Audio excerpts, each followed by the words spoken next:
Just so. Vietnam. Vietnam. Vietnam. Vietnam. Just so Vietnam.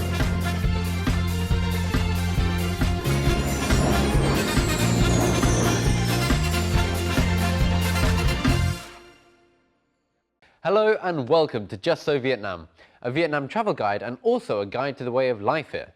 Join us for the next 10 minutes as we explore modern-day Vietnam through the eyes of expats who call it home. Here are the headlines for today's show. Let's join Sam, Mr. Questioning, to explore exciting things about Vietnam in our segment of Just Ask. In today's Just Try, you'll learn why drinking coffee for some Hanoians is a way to go back to the past.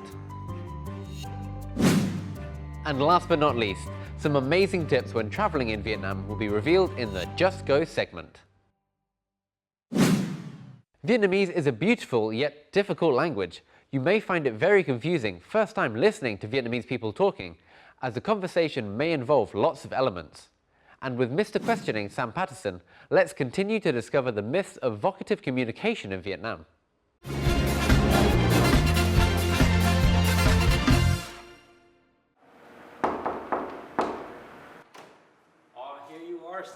Chào anh. How are you?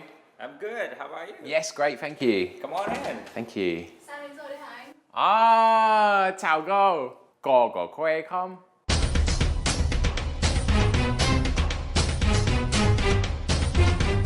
Cậu muốn nói tôi già đấy hả?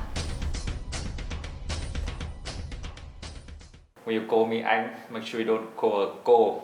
Otherwise, you just make her sound old. Yeah. Oh.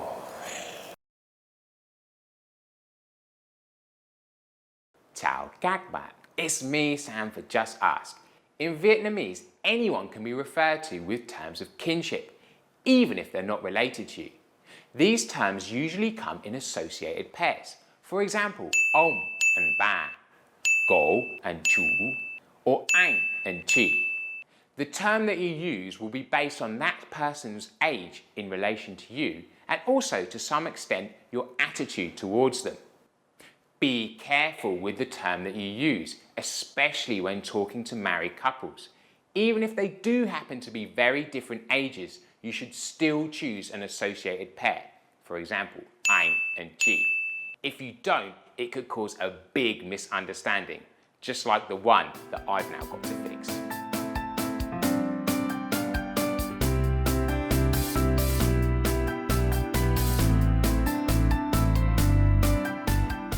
And remember, if you don't know the correct term to use, just ask.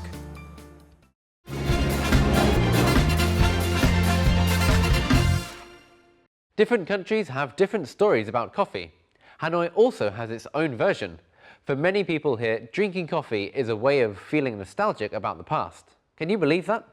Join us in the segment of Just Try.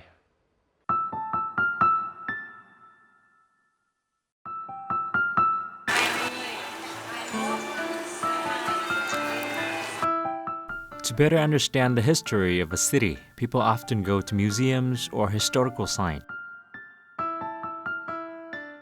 However, when I came to Hanoi and talked with food blogger Việt Nguyễn, I discovered another fascinating way to learn the history of this city. The first place Việt took me to was Hoàn Kiếm Lake, the heart of Hanoi.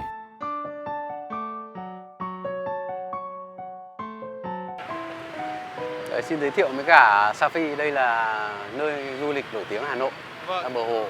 Xưa kia ở đây là đường Lê Thái Tổ, có cái đường ray tàu điện chạy qua. Khi mà bây giờ cái tàu điện nó đã bỏ đi rồi, nó đã bỏ cái đường dây tàu điện rồi và không có tàu điện ở Hà Nội nữa. Thế nên là mỗi lần mà mình muốn nhớ về lại cái ký ức về quá khứ của mình thì cái tiếng mà gợi nhắc lại chính là cái âm thanh từ cái chuông của tàu điện mỗi cái đến bến. Thế sau đây là anh sẽ bật điện thoại lên nhá, và anh sẽ để cho Safi xem cái clip đó. Đấy, đây chính là cái tiếng leng keng của tàu điện khi đến bến. Thực ra những cái mà tiếng leng keng tàu điện ấy nó là quá khứ rồi và chúng ta chỉ có thể xem lại bằng phim ảnh thôi. Nhưng ngay sau đây anh sẽ dẫn Safi đến một nơi mà nó sẽ có cái tiếng kêu đấy.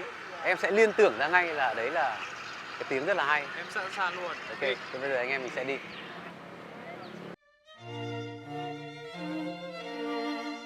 For me to enjoy the sounds of trams like in the past, Viet took me to a cafe in an ancient house on Dinh Tiên Hoàng Street. It is called Dinh Cafe, which is one of the oldest cafes in Hanoi and is famous for egg coffee.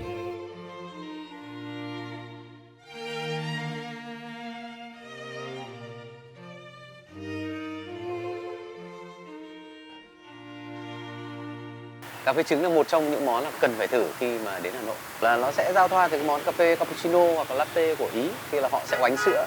Còn đây người Việt thì với sự sáng tạo thì họ dùng trứng để làm kem. I've always been so curious about egg coffee and why it was created in the first place. Thì cho em hỏi một câu là vì sao có cà phê trứng?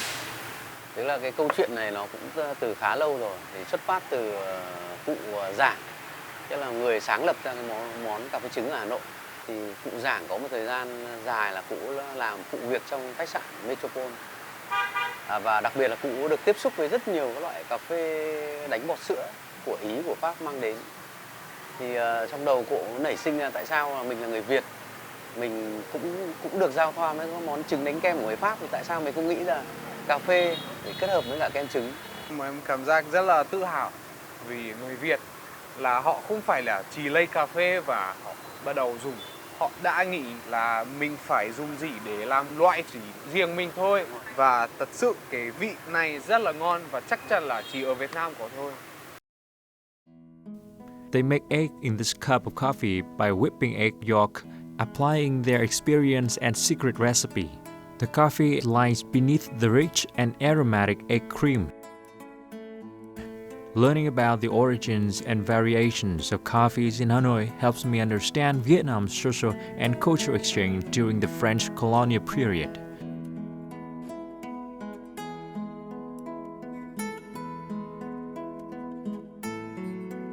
Và bây giờ thì anh sẽ giới thiệu đến Safi một cái đồ uống rất là đặc biệt ở Hà Nội, đó là cà phê sữa đá. Thì bản thân ngày xưa ấy, khi mà bắt đầu có cà phê thì người Việt Nam họ không uống đá, gần như là cà phê nóng thôi. Nhưng mà do cái thời tiết Hà Nội ấy, thì nó có mùa hè, nên mọi người cũng bảo là tại sao mùa hè cứ phải uống cà phê nóng. Thì nó sẽ xuất hiện thêm là cà phê đen đá và nâu đá. Thì nó có một cái kỷ niệm rất là hay, bởi vì trước cửa cà phê Đinh đây thì là ngày xưa là một cái bến tàu điện. Thì khi mà cảm giác khi mà em uống cái cốc cà phê, em quấy lên với đá, thì cái tiếng đá nó va vào thìa, va vào thành cốc, nó gợi ra cho mình như một cái ký ức. Và mình ôi rồi, mình cảm giác như mình rất là thèm nghe cái tiếng chuông tàu điện như ngày xưa. 100% như nó luôn, như cái tàu điện.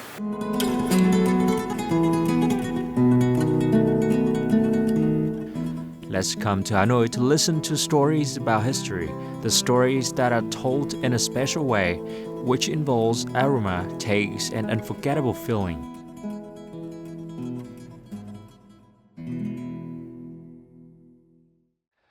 Now I know why enjoying coffee in Hanoi is like buying a ticket to go back in time. More than just a drink, coffee in Hanoi also tells stories about different corners in this capital city.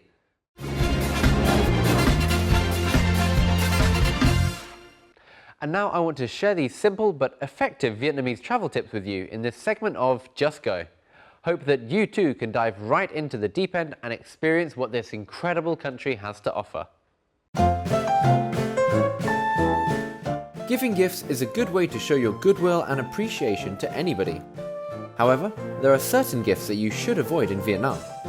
First, avoid giving sharp objects like scissors and any type of knives, including paper knives, because they are believed to carry bad luck and negatively affect your relationship with the gift receiver.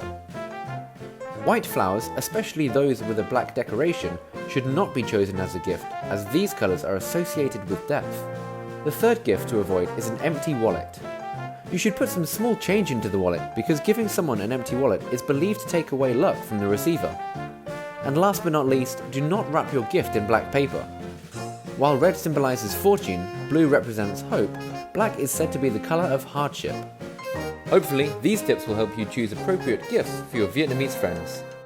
And with that, this episode comes to an end. If you like this programme, then be sure to leave your comments on our fan page, VTV World, or subscribe to our YouTube channel. I am Dan and this is Just So Vietnam.